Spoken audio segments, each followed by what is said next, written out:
We are live. We are live. Hello, critical thinkers. Hope all is well. Do me a favor, guys and gals. If you can hear my audio and it sounds fine, do me a favor and put a 1 in the chat. Type a 1 in the chat if my audio sounds fine. Last couple live streams, I had some technical issues. Hopefully now it's cleared up. So type in a 1 in the chat if you're able to hear me. Hello, Powderfinger. How are you? I'm seeing some ones already. Thank you so much. Really, really appreciate that. If you haven't already, do me a favor to get this out the way so that you don't get distracted later on. Please like the video, share it with someone who you believe needs to hear this. And if you haven't done so already, please subscribe to the channel. I greatly, greatly appreciate it. I want to thank everyone who's been a supporter of Critical Conversations HR, everyone who comments on the videos, everyone who has become a member. Thank you so much.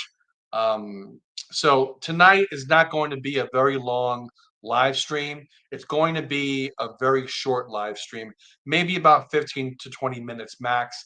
I'm going to try to cut down the commercials and just give you the news. Marcy Correctional Facility has been a cesspool of corruption and sadism well before the murder of Robert Brooks in December of 2024. The abuses, the beatings, the planting evidence on incarcerated individuals has been going on for decades. The sadism has been going on for decades. The attempt to extend someone's prison time instead of them going home earlier. This has been happening for decades. Now, since the death of Robert Brooks, the story broke in December 2024, and everyone was focused on Robert Brooks. But in February of 2025, a story broke out about planting of evidence that occurred in 2021 to an incarcerated individual in Marcy named Eric Johnson. This live stream is about Eric Johnson. It's about the story. It's about the correctional officer from Marcy who admitted and pled guilty to 2 misdemeanors and 2 felonies. His name is Cavanaugh. Okay. So what we will do now is, but before anything, I have to show love to people who show love to me. Thank you, BJ Webbs, tremendously for the $2 super sticker, super chat. Really, really appreciate it. BJ Webbs has been a long-time subscriber and contributor to the channel. Really, really appreciate your assistance. Thank you so much. Greatly, greatly appreciate it. So this live stream is going to have 3 portions. One, I'm going to be playing a video for you. It's a news story from News 13. That's about 1 minute and 15 seconds long. Secondly, I'm going to be reading an article that supplements the video. And then lastly, I'm going to be going over with you the civil complaint, the paperwork. Now, when people hear civil complaint and paperwork, this is not long, okay? The document is 7 pages long. I'm going to be going over it. It's a quick read, but I need for everyone to pay attention, okay?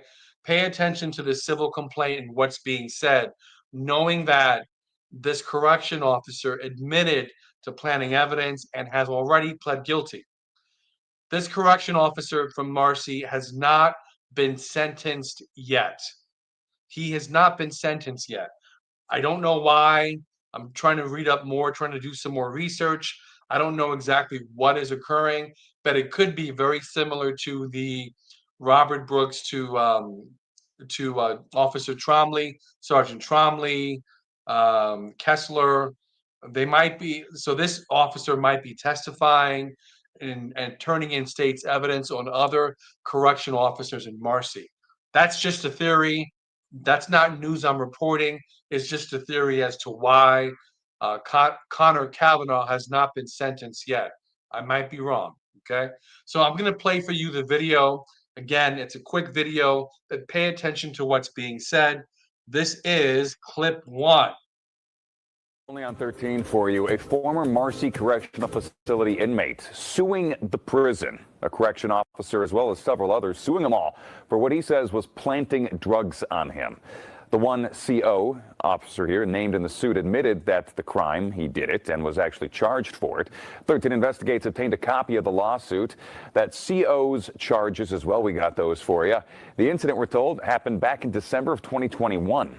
Now, the lawsuit claims that inmate Eric Johnson was thrown against a wall and then slammed onto the hard floor twice. That's when, he says, pills were planted on him. The corrections officer who was charged, Cavanaugh, he pled guilty last year to 2 misdemeanors and 2 felonies, including tampering with physical evidence. Marcy Correctional Facility is also that same prison where recently Robert Brooks died after he was brutally beaten, attacked by several corrections officers. It was caught on video, gained national attention, and sparked a New York State investigation into other wrongdoings at that facility. Johnson is still serving time on a drug-related conviction at a prison in Malone, New York. That's near the Canadian border. The Department of Corrections has declined to comment. This is a developing 13 Investigates story. When we get more details for you and are able to share them, we'll bring them to you. Okay, so that is the end of that video. This was from February of 2025. This story got overshadowed by the Robert Brooks murder, the Robert Brooks brutal killing. For those of you who don't know about it, I have a playlist with maybe it's about 40 videos that I've done on the Robert Brooks murder. I've been covering the daily trial, giving updates, showing defense attorney closing arguments, so on and so forth. But anyway, moving back to this story, I'm going to read an article for you. I'm going to pull it up. This one is from News Channel 13. Let me pull this up now, and we'll go over what's happening here. Okay, correction officer admitted to planting drugs on inmate. Now he's suing. Just some quick commentary. This story reminds me of Christopher Quiles in Mid-State Correctional Facility. Christopher Quiles was brutally assaulted. He ended up surviving, but the story's similar, claiming that Christopher Quiles spun off the wall, assaulted a correction officer, and that was BS. So let's move on with the article here.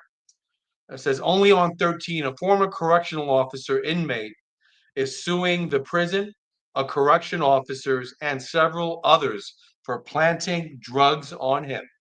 The one officer named in the suit admitted to doing the crime and was charged for it. This incident happened in December of 2021. The lawsuit claims the inmate, Eric Johnson, was thrown against a wall and slammed on the floor twice. That's when he says pills were planted on him. The correction officer who was charged is Cavanaugh. He pleaded guilty last year to 2 misdemeanors and 2 felonies, including tampering with physical evidence. Marcy Correctional Facility is also the same prison where Robert Brooks died after being brutally attacked by several COs. This gained national attention and sparked a New York State investigation into other wrongdoings at the facility. Johnson is still serving time on a drug-related conviction at a prison in Malone, New York, which is near the Canadian border. The Department of Corrections and Community Supervision declined to comment. This is a developing 13 Investigate story. And that's the end of the article. So this is the most recent update that I can find. I am not aware of how this came about, how he ended up being arrested, what evidence came about. So I will be doing more research, and once I verify a few facts, I will present that to the public. Now, one thing I want us to do is go over the actual court paperwork. I'm going to present that to us now, and and here we go.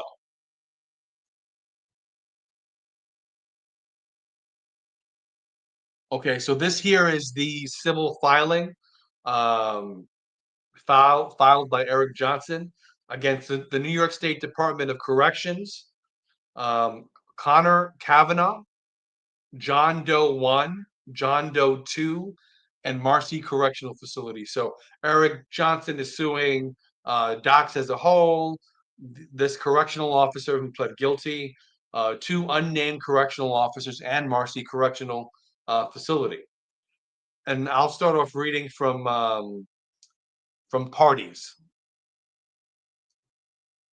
Okay, here we go. Plaintiff Eric Johnson is an inmate currently incarcerated in the New York State prison system. Defendant, New York State Department of Corrections and Community Supervision, is a state agency responsible for the operation of state correctional facilities, including Marcy Correctional Facility. Defendant, Connor Cavanaugh, is a correctional officer employed by Docs at Marcy Correctional Facility. Defendants, John Doe 1, John Doe 2 are correctional officers employed by Docs at Marcy Correctional Facility whose identities are currently unknown. Defendant Marcy Correctional Facility is a state correctional facility operated by Docs. Factual allegations. On December 15th, 2021, staff met prior to shift beginning and intentionally concocted a story to plant drugs on the plaintiff. Now, you will hear many mainstream media stories, mainstream media saying drugs are brought into these facilities by way of families of incarcerated individuals. I suspect that at least 85%, if not more, contraband is being brought in by correctional officers themselves. This is a secondary income stream for correctional officers. But let's jump back to the article. On December 15th, 2021, plaintiff Eric Johnson was leaving the gym at Marcy Correctional Facility when he was subjected to a pat frisk by defendants Cavanaugh, John Doe 1, and John Doe 2. During the pat frisk, defendants threw plaintiff against a wall and slammed him on the floor twice, despite the fact that he was playing basketball in shorts with no pockets. Okay. Defendants bragged about how plaintiff would now be required to max out his time and threatened to press criminal charges for assaulting a staff member unless he pleaded guilty. So it seems we have some coercion that was happening, trying to get him to plead guilty. If not, he would have other charges.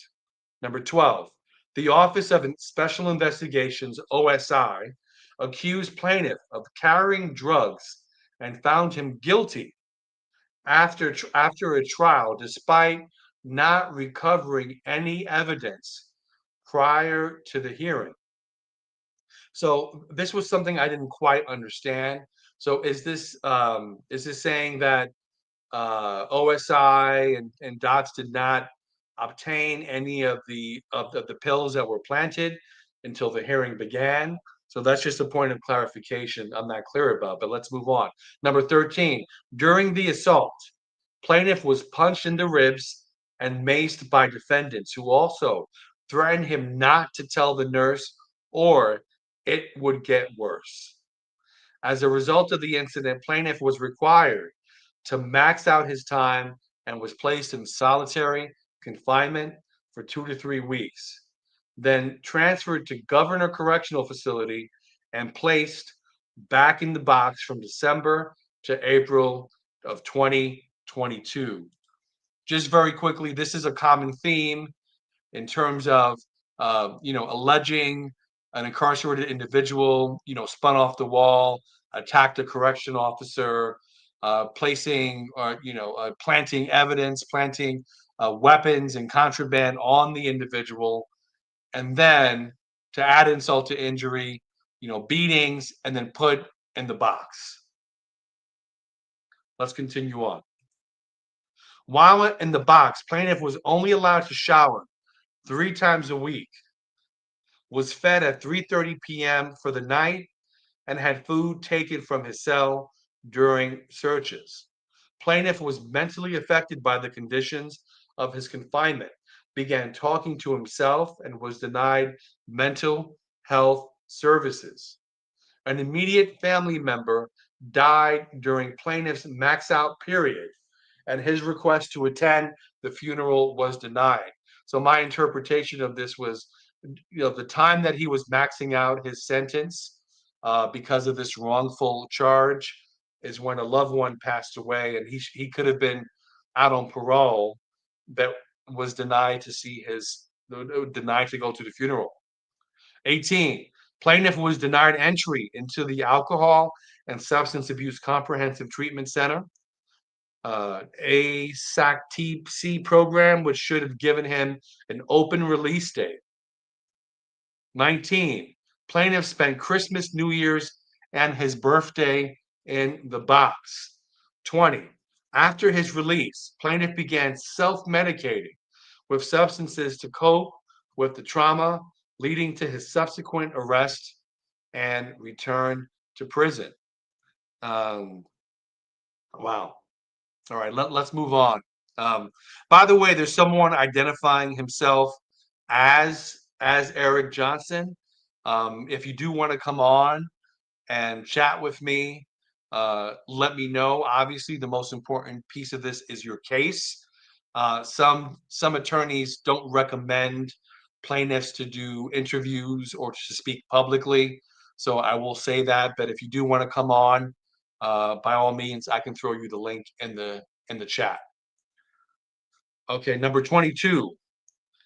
Defendant's actions in throwing plaintiff against a wall, slamming him on the floor, punching him in the ribs, and macing him constituted excessive force in violation of the Eighth Amendment prohibition against cruel and unusual punishment.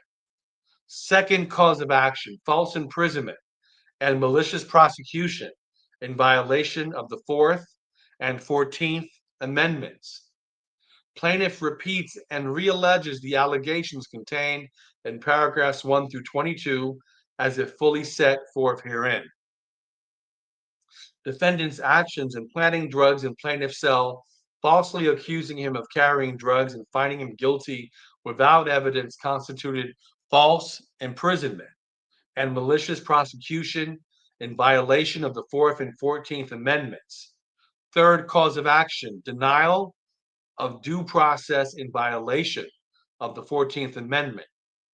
Plaintiff repeats and alleges the allegations contained in paragraphs 1 through 24 as if fully set forth herein. And then here's the legal citing. Number 26, defendant's actions in denying plaintiff mental health services, denying his request to attend the family member's funeral, and denying his entry into the ASACTC program constituted a denial of due process in violation of the Fourth Amendment. Plaintiff, number 27, plaintiff repeats and alleges the allegations contained in paragraphs 1 through 26 as if fully set forth herein. Defendant's action, number 28, defendant's actions in subjecting plaintiff to excessive force, false imprisonment, malicious prosecution, and denial of due process caused plaintiff severe emotional distress for which defendants are liable under New York state law. Prayer for relief. Wherefore, plaintiff Eric Johnson respectfully requests that this court award compensatory damages to plaintiff for the physical and emotional injuries he suffered as a result of the defendant's actions. B, award punitive damages to plaintiff to deter similar conduct by defendants in the future. Award plaintiff reasonable attorney's fees and costs pursuant to 42 U.S.C. 1988. D, grant such other and further relief as the court deems just and proper. Third cause of action, number 29, plaintiff incorporates by reference the allegations contained in paragraphs 1 through 22 as is fully set forth herein.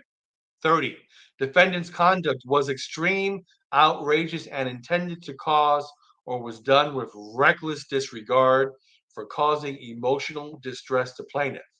As a result, plaintiff suffered severe emotional and psychological harm. Wherefore, plaintiff respectfully requests that this court enter judgment against defendants as follows. Compensatory damages in an amount to be determined at trial. Punitive damages in an amount to be determined at trial. An injunction requiring docs to implement policies and training to prevent similar incidents.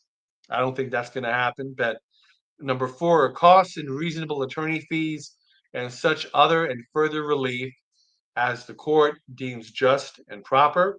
This is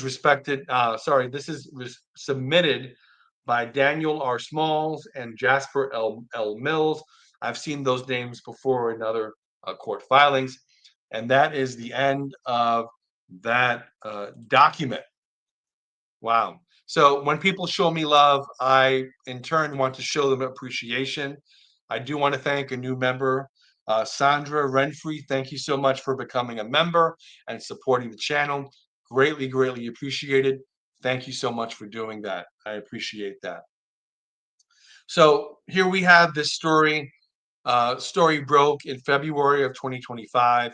Most likely got overshadowed by the Robert Brooks murder. And I will continue to cover this story and find out more specifics and more details. If anyone out there, if you have more specifics and details about this case and can point me to the any more legal documents out there, greatly appreciated. I really had a hard time finding finding court proceedings in terms of the criminal case. I really had a hard time doing that. So one thing I want to do before I end the stream very quickly is to say thank you and show my appreciation to those that have supported me. So I want to say thank you to BJ Webbs, who's become a YouTube member. I really, really appreciate that.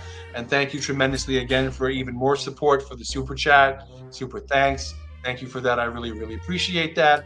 And thank you to Sandra Renfrey for the YouTube membership. Appreciate that tremendously. Thank you so much. Tomorrow, Monday, October 20th, is going to be day 10 of the Robert Brooks trial. I am hoping the jury comes back with a verdict tomorrow. I truly do. The moment that the jury comes back, I will do a stream. Actually, I take that back. If the jury comes back in the afternoon, morning, I won't be able to do a live stream up until the evening time, around 9 p.m. So I will stay tuned. So I'm asking you to stay tuned, rather. And I want to say thank you to everyone who supported the channel. Oh, we also have another person showing their love. Thank you tremendously, Emergency Education Point, with the $1.99 super chat. Thank you tremendously for that. I really, really appreciate that. Thank you. As I say in all of my videos, my goal is to go deeper than what the mainstream media is telling and sharing with you. So everyone, take care. God bless. And I will see you tomorrow night to cover the Robert Brooks trial. Tomorrow is day 10. Take care. God bless, and see you next time.